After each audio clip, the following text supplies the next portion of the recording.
President Trump's been in office for 3.5-ish weeks, and we have seen a lot get done in that time period. And one, of course, is the Department of Government Efficiency, maybe one of the more controversial but fun to watch departments that has been launched with Elon Musk. And there have been a lot of debate of whether actually they're getting stuff done. Are they calling things to attention? Is any of this real? Is what's happening here? The questions came up with our press secretary, with Carolyn Levitt.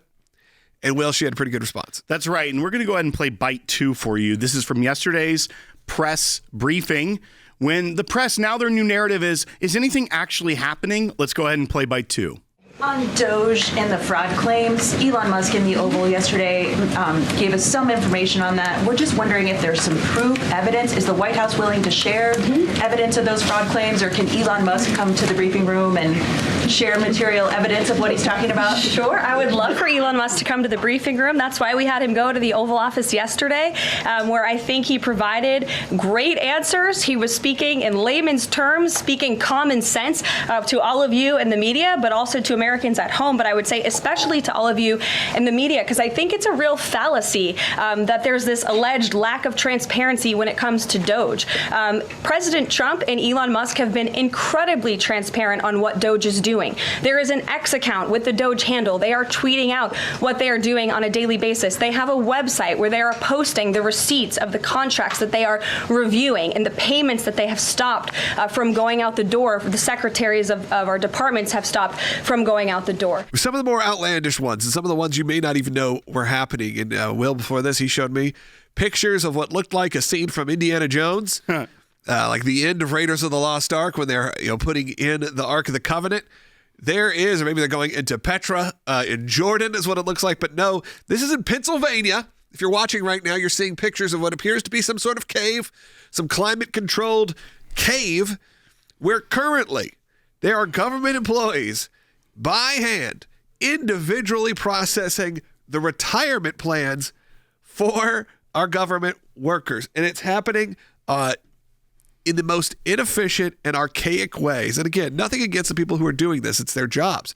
It's the fact that we have decided as the government, as the United States government, to not keep things up to date and upgraded. It's like when you call the IRS, you have an issue with them. They ask you to fax something. Just the idea of people having access still to fax machines on the regular, that is not what's happening. Of course, when you see these, now there's a cave in Pennsylvania that they're doing this. There's a bunch of people right now as we speak in a cave in Pennsylvania by hand typing in all this information. How long did it say to process someone's retirement? That's right. So it can take over a month to process retirement because it is 230 feet underground.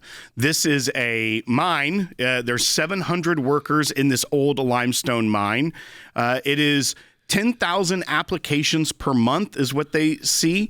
And it takes by hand, they process. They have to fill out the information, process it, and the retirement process takes multiple months, not just a month, multiple months. They are stored in manila envelopes and cardboard boxes in this mine.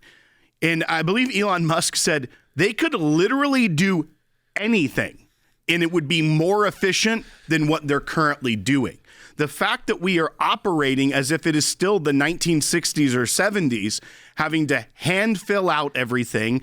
It's all paper copies to process this. It's stored in an underground facility. It's a beautiful cave. Nothing against the cave itself. But the cave is no longer offended at your... The fact that we're sitting here in 2025, and this is how they're still processing retirement of U.S. government employees, which, newsflash, there's about to be a lot more retirements coming up, and we'll get to that later because of the buyout plan that President Trump has offered many of these federal workers, where they can take a buyout and still get paid until September. But it is just egregious that this is how we're still operating. When I keep pointing back to the fact that DOGE is called the Department of Government Efficiency, and that is the key word there, efficiency. It's not just cutting waste, fraud, and abuse. That's the easiest segment they can go to first. But the fact that we're still operating in this manner, we've talked about it for a long time, how the IRS is still using fax machines to I had process to do things. it myself. Old IBM computers that and dot matrix printers, things that are technology that you can't even find by going to a store. Like you'd have to go to a thrift store and maybe find one for $5 to replace the technology. Cuba. Right. Maybe in That's Cuba. how our government is still operating. So the efficiency, when the left says, are they even really saving money? Are they even really cutting these things? One, they are. But two, when you look at the ways that they can modernize the government, will save millions, billions of dollars for the U.S. taxpayer. I would go so far as to say it is immoral that we are using taxpayer dollars. We are wasting the resources of the American people operating our government as though it is still in the Cold War. Yeah. The website also launched at DOGE.gov. You can go look at that. It just launched yesterday. You can kind of follow along what they're doing. It's also an X account. Really, that's what you're seeing is sort of an X account. And then, of course, the savings, the workforce, all of that is there. It doesn't look like a government website. I'll be honest with you. Go to it. It looks like a very Elon Musk website, very black and gold, and it's cool. So you can go and do that. I want to take a call about this. Ronnie's calling from Arkansas, who's watching on the Salem News Channel. Ronnie, go ahead. Are we still going to have to make good all of the things that DOGE found, all the money that they funneled to all these different locations and different places? Ronnie asked a very good question. Yeah, which is we're uncovering this, but are we saving? It's being uncovered. A lot of these contracts are being canceled immediately. So they are not going to have to make good on these grants. But here's the problem. The left is trying to, and many of them are liberal states like New York, are suing President Trump and the administration to try and stop his funding freeze. They are trying to force Donald Trump's administration to continue to pay out. And what we have and what the ACLJ did yesterday is we filed in 3 different cases where the left is trying to stop the work of DOGE and the administration of making the country more efficient, saving taxpayers money.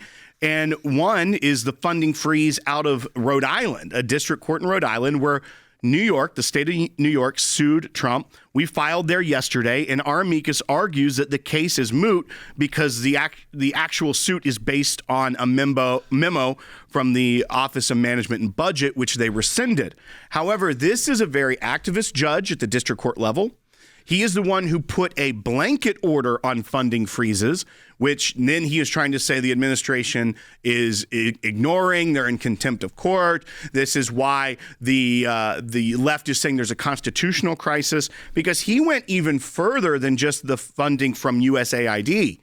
He said all funding freezes need to stop, including things like the Mexico City policy, which is a pretty normal funding freeze that happens when a conservative president comes into office. Usually it's one of those first day one or week one decisions where it's, like you said, but international funding of abortion, and usually it flip-flops immediately. Right. And so he's even trying to put that on hold. He also rejected briefs from outside groups yesterday. So our argument, he doesn't even want to hear, but we'll be ready at the appeals process on that one, even though we already tried to file yesterday and did file. He just said, I don't want to read these. But we had briefs accepted in 2 other cases. One was out of D.C. This is where a group was suing to stop DOGE from having access to the different agencies as they go around D.C.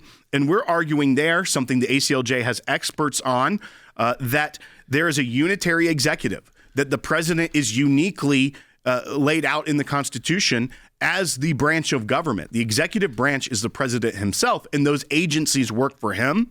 And we are arguing the president needs to be able to run the executive branch, not let courts or Congress step in and say, you can't run your agencies. And we also filed in New York against the state of New York there with a TRO that is in the same thing with DOGE. So your American Center for Law and Justice is getting involved here to ensure, as Ronnie was questioning, that these payments do stop, that we do stop just wasting Americans' taxpayer dollars, and also uphold the Constitution and allow the elected president to get in there and clean house. And this funding, a lot of it is very divisive issues. When you really flip through some of the stuff that's been uncovered, it's not all just government funding to humanitarian causes. It's very specific.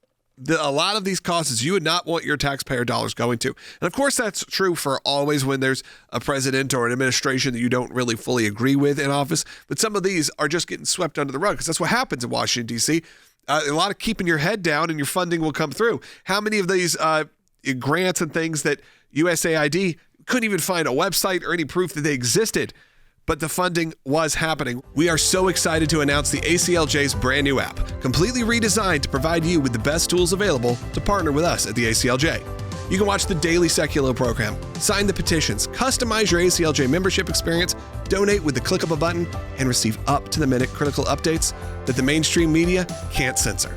Just scan the QR code on your screen or go to your phone's app store, search ACLJ, and click install. It's that simple.